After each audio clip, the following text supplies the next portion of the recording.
estamos en el barrio de Villa Belgrano, un barrio tradicional.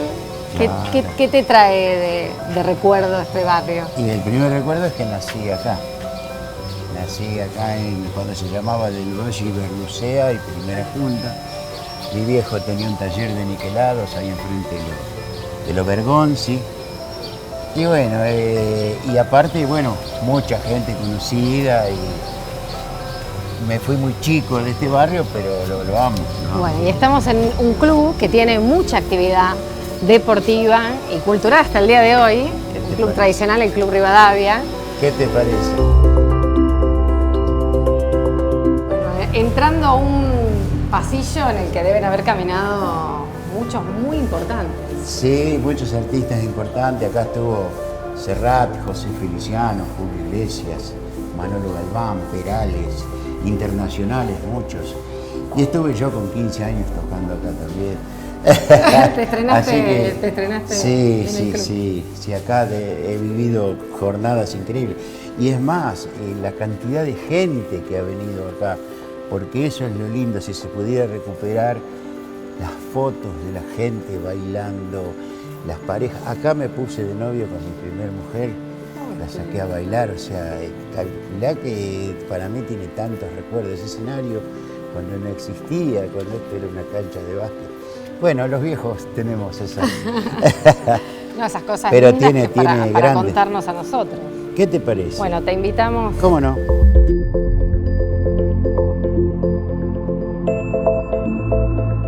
Bueno, Rubén, estamos en el lugar que ha florecido la cultura de nuestra ciudad. Vos nos contabas que habías cantado por primera vez acá, habías tocado la guitarra por primera vez acá en el club. Sí, sí. ¿Te acordás de ese día?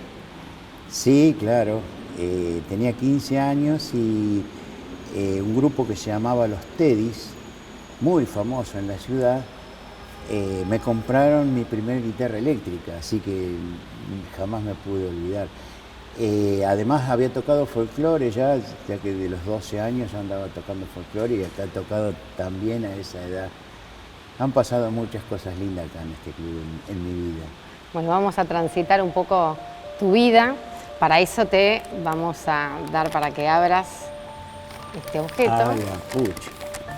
Se rompe, ¿eh? Se rompe, se rompe. Ahora se me cae todo. No hay problema. Para que vean que esto no estaba preparado.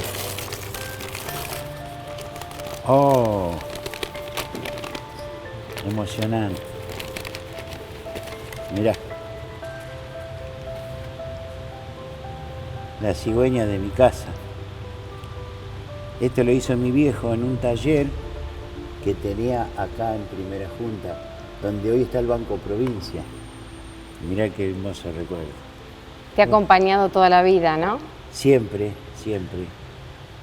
Este objeto es de la parte del paisaje de la niñez y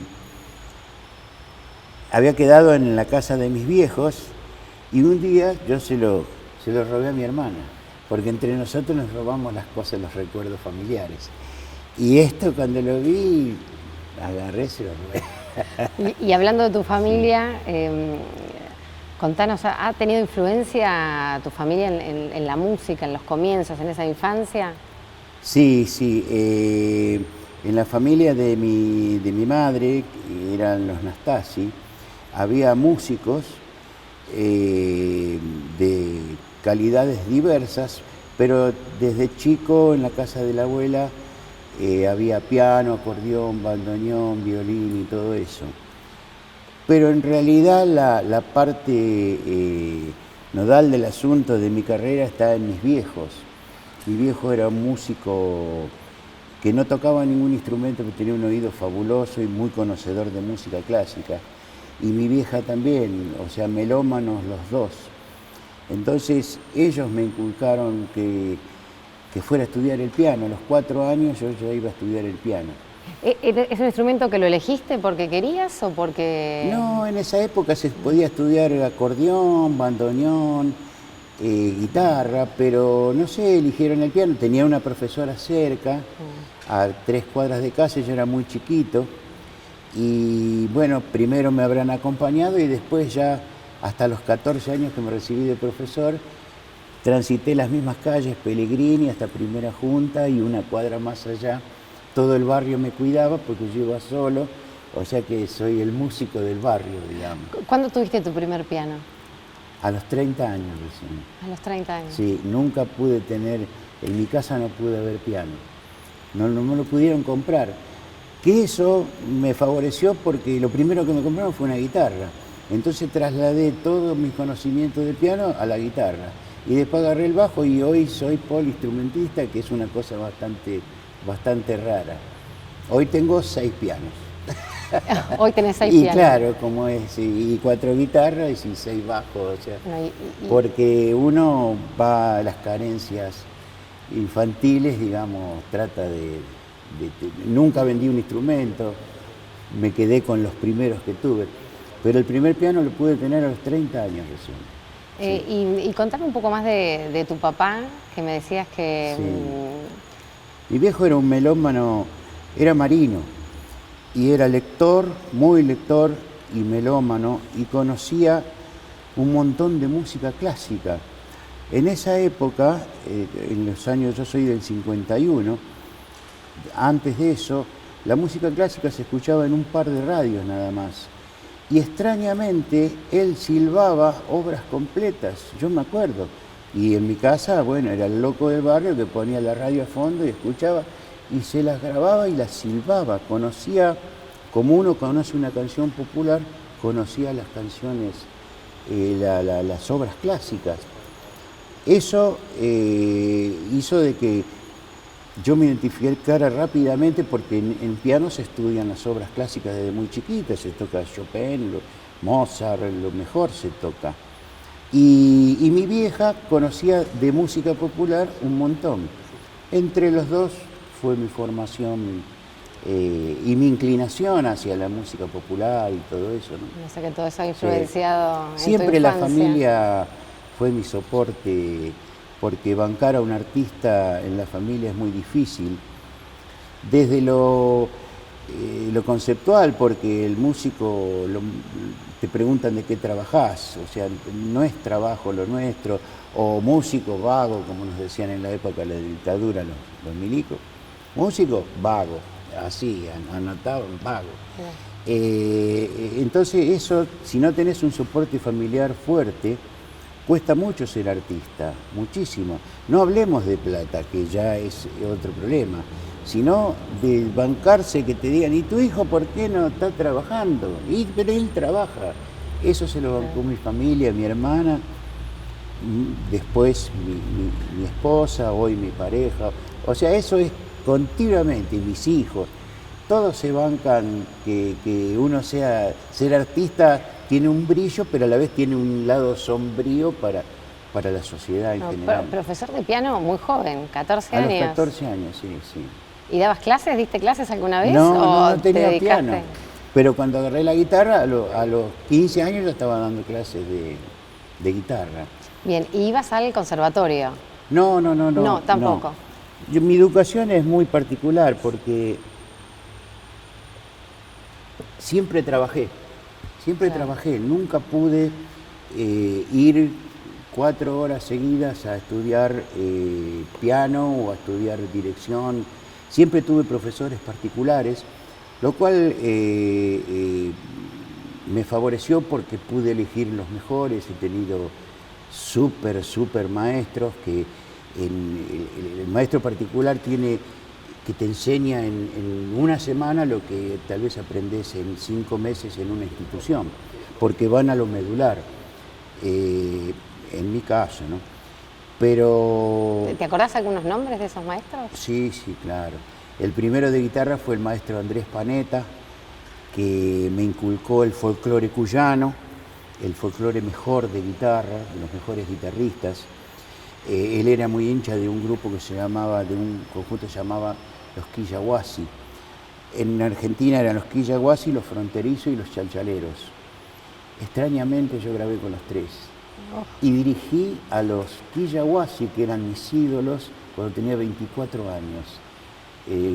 Fui director artístico con Julio Marvis, de la parte de folclore de un sello, y a los 24 estaba grabando con ellos, tocando y dirigiéndolos, y tuve la suerte de tener la amistad de Oscar Valles. Y eso gracias a que tuve un maestro que me inculcó eso, claro. Lo que hablábamos antes de cómo influyen los maestros. ¿Todos de Junín los maestros? Bueno, no, después. Ya después la profesora se llamaba Hilda Viña de Pérez Prieto, que era cuyana, y vivía ahí en Primera Junta. Rosita Pinelli, que fue cuando me recibí, y ya después en Buenos Aires estudié con Virgilio Espósito, el de los hermanos Espósito, el autor de Naranjo en Flor, sí. Fue maestro mío de composición y cancionística, tenía una serie de cosas. Después el maestro Beitelman, que hoy reside en París, maestrazo de nivel internacional. El maestro Juan Carlos, no me acuerdo bien el apellido, Juan Carlos me enseñó Berkeley, que es jazz y todas esas cuestiones. ¿Cuándo aparece el rock en tu vida? Mira, el rock, yo toqué rock desde los 18 años. Nosotros tocábamos rock con Magia Negra, un grupo también de acá, y que también hemos estado actuando en este escenario. Y tocábamos Deep Purple, Led Zeppelin, el rock más pesado y mejor, el británico y el americano también. Y yo vi el nacimiento del rock nacional, lo viví porque en esa época, bueno, yo vivía en Buenos Aires y ya componíamos canciones en ese sentido, pero le escapé por miedo, porque en esa época ser rockero significaba que te metían en cana, te pegaban, ya llevar el pelo largo era muy jodido. Y yo vivía solo en Buenos Aires y mis viejos hacían un tremendo esfuerzo y yo digo, si yo voy en cana, arruino todo. Entonces me dediqué más a ser director de orquesta. Claro. Dije, yo quiero ser director de orquesta. Y bueno, por eso me abrí del género.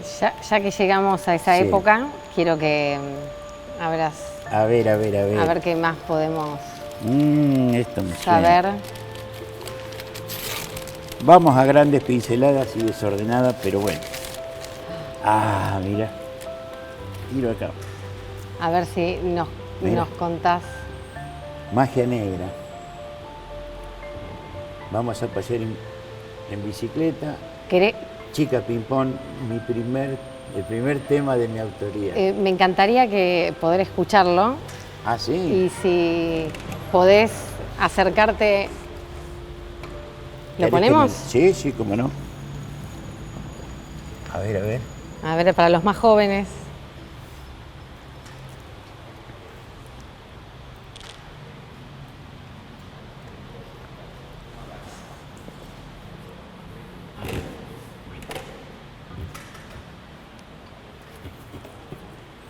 Tenés que bajarle la palanquita. No sabe, Roberto.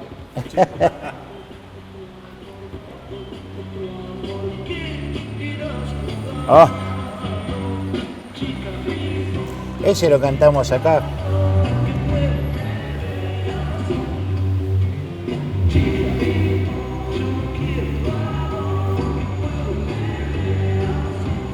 Hermoso recuerdo. Qué bueno, ¿no? ¿Qué imágenes se te vienen? ¿Qué imágenes se te vienen? Mirá, ¿Qué estás viendo? Lo primero es la grabación. Estoy viendo cuando estábamos grabando la foto de estar por primera vez en un estudio de grabación. Yo tenía 19 años. ¿Es el grupo? ¿Es el primer...? Magia Negra, sí. El segundo grupo. El segundo grupo. Sí. Es tu segundo grupo, pero es el primero que hace que puede grabar. Exacto. Acá mismo, aprovechemos, acá mismo actuábamos con Los Gatos. Magia Negra, al poco tiempo de salir empezamos a hacer el show y era el show nuestro de soporte, como se dice ahora, y Los Gatos, enormes, famosísimos. Y nos vio el representante y nos llevó a grabar. Nos llevó a grabar a Buenos Aires, ahí fue cuando nos fuimos a vivir a Buenos Aires.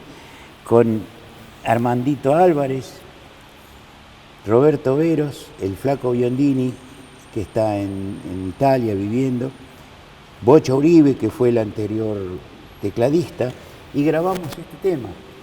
Fue el primer tema que grabamos. Nosotros componíamos canciones de rock. Nosotros éramos Charlie en esa época. ¿Quién era la chica ping-pong? ¿Eh? ¿Quién era la chica ping-pong? Ah, no, eso no se puede decir. Y esto significó declinar las ganas de ser rockero, porque tenías que hacer algo que vendiera para sobrevivir. Vivíamos los 4 en una pieza, tomando mate y comiendo galletitas. ¿Cuántos años tenían? Y 18, 19 años. Fueron épocas duras. Yo era el más chico siempre. Los otros eran más grandes. Qué sé yo, Roberto Veros era periodista, fue director de La Democracia mucho tiempo. Y vendía sus libros y sus discos para que pudiéramos comer. Pero eso me trae tantos recuerdos porque fue mi primera estadía en Buenos Aires. Por esos discos y por esa etapa de mi vida, decidí que quería ser uno que grabara discos. Me gustó la grabación, más que la actuación. Y fíjate que a los 24 años ya me dediqué al disco. Y estuve 20 años grabando. Prácticamente no salía de gira, muy poquito. Me metí en un estudio y blanco, era toda una cosa. Pero bueno, hice mi carrera de director, de productor, de compositor y de... ¿Por qué el grupo se llamaba Magia Negra? Fue un nombre que elegimos. En ese tiempo había un tema de Santana que se llamaba Mujer de Magia Negra. Y nos pegó ese nombre y me ha traído un hermoso recuerdo. Esto era toda idea de Roberto Veros, que era un experto en comunicación. Él hizo esto. Había un fantasmita con las caras nuestras y cuando hicimos este tema decidió que la campaña para el lanzamiento del tema tenía que ser pelotitas de ping-pong.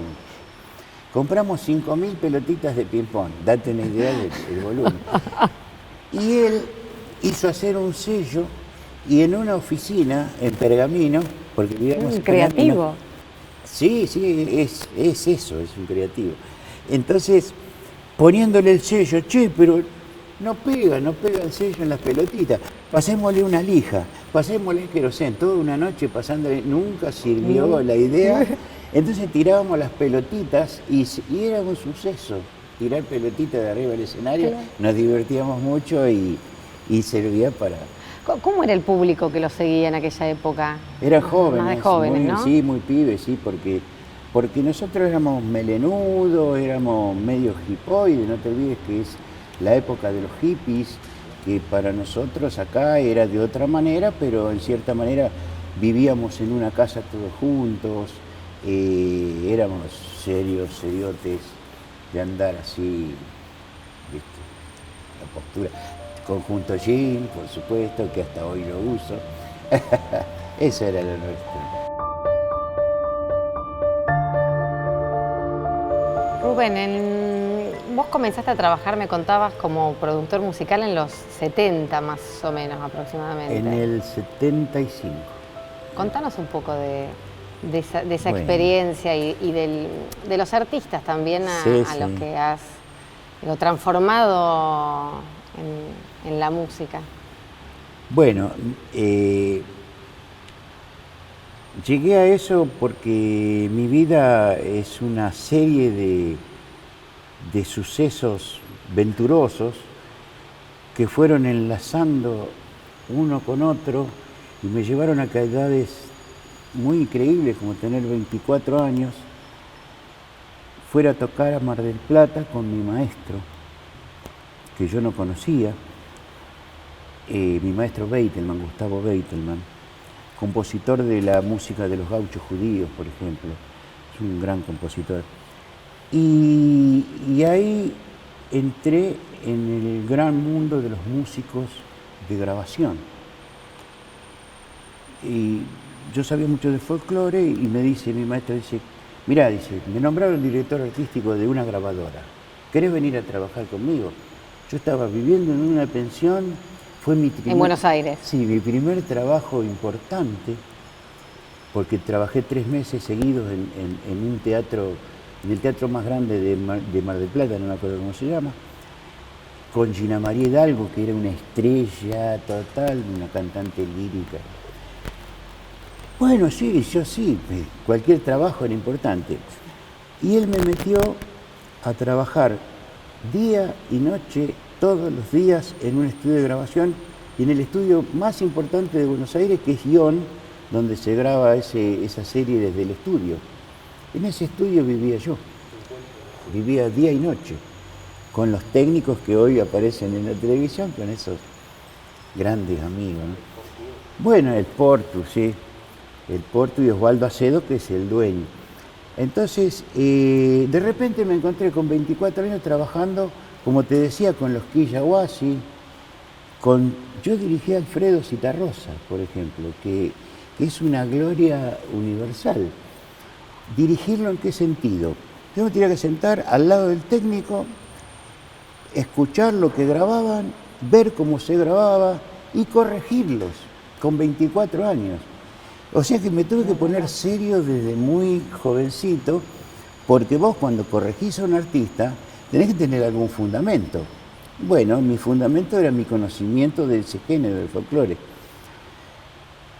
Eso rápidamente me hizo comprender que no se podía hablar de gusto, de que tenía que estudiar mucho más. Ya para esto había estudiado con Virgilio Espósito un poco, y mi maestro me transforma en su discípulo.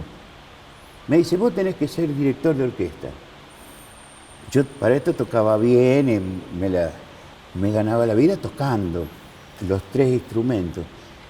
Bueno, le digo, pero yo no sé cómo es director de orquesta, arreglador, tenés que aprender todo esto. Me empezó a dar clases gratuitas, lo cual era un compromiso terrible porque era un tipo tremendamente exigente, tenía 7 años más que yo. Pero era un tipo extremadamente, aparte estudioso y un capo en todas las áreas de la música, en todas las áreas. Así que me dio un curso intensivo y un día me dice, bueno, ya está, tenés que dirigir tu primer disco. ¿Cómo? Yo dirigía un tema acá, otro tema allá, o dirigía grupos. Escribir es otra cosa, tenés que saber escribir para cada instrumento. Y para colmo me dio una estrella, de momento se llamaba Daniel Toro, un folclorista con una carrera excepcional. Con Daniel Toro, sí, bueno, mi primer disco entero se lo dirigí a Daniel Toro. Y a partir de ahí no paré más. Y prácticamente la carrera de instrumentista la fui dejando porque agarré el lápiz y el papel. Y una vez que agarrás el lápiz y el papel, eso te da la posibilidad de volcar toda una inspiración, de componer encima de otras composiciones y de transformar lo que uno escucha con una guitarrita en una orquesta. Y además era productor de los discos, o sea que después que escribía, dirigía a los músicos, después hacía los discos y elegía la tapa y la foto y la imagen del artista, todo eso. Eso hizo que a los 27 años me llamaran de la empresa más grande de discos, 26 años. En el 77 entré a la CBS, que en el mundo se llama la Universidad del Disco. Ahí entré de una casualidad con el padre de este pibe Rodrigo, el que se mató. El padre Pichín tenía un área, era un gerente, y me llevaron para grabar. Y lo vi loco al tipo, porque era un vendedor y estaba de gerente artístico, no sabía de lo que...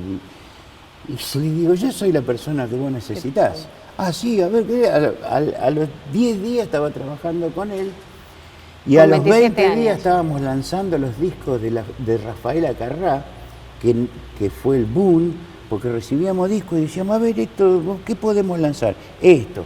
Rafael Acarrá fue nuestro primer lanzamiento, vendimos discos hasta que nos cansamos.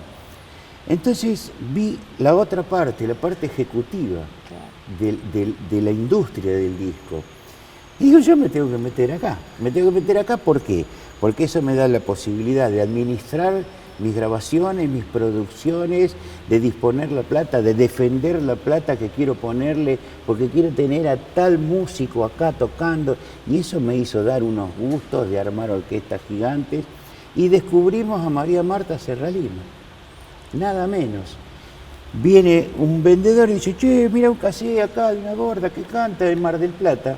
A ver, nosotros veníamos vendiendo a Rafaela Carrá, una figurita.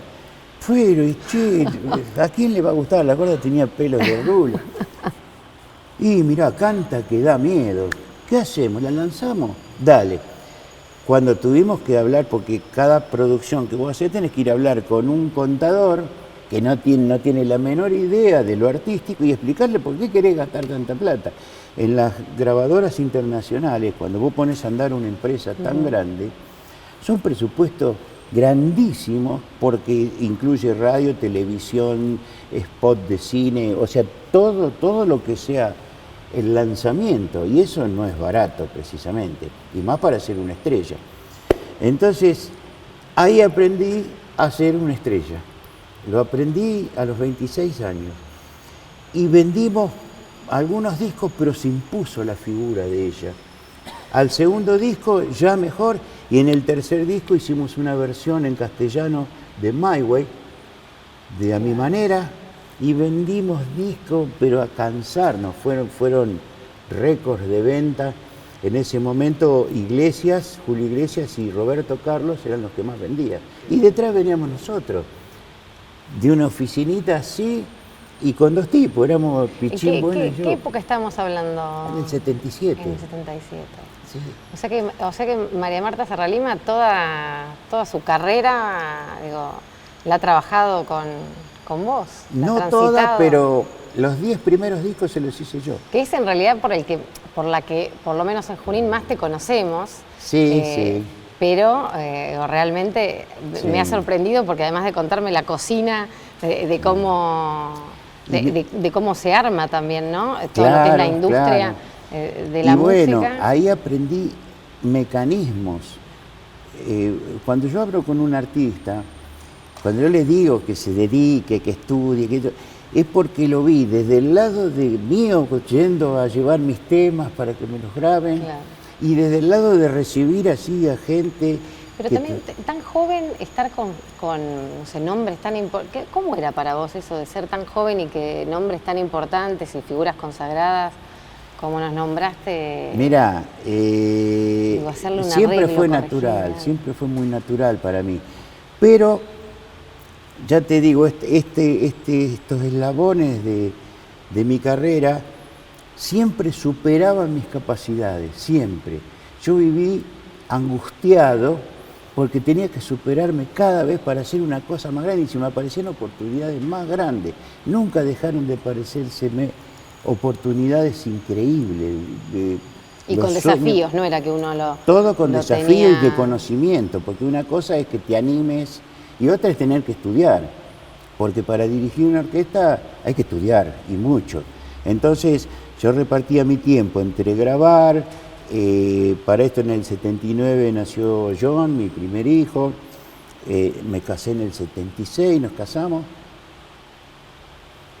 ya estaba más o menos organizado, pero tenía que estudiar, trabajar y atender todo eso. Yo iba a una oficina todos los días, fueron los únicos 2 años que fui empleado y fui a una oficina todos los días.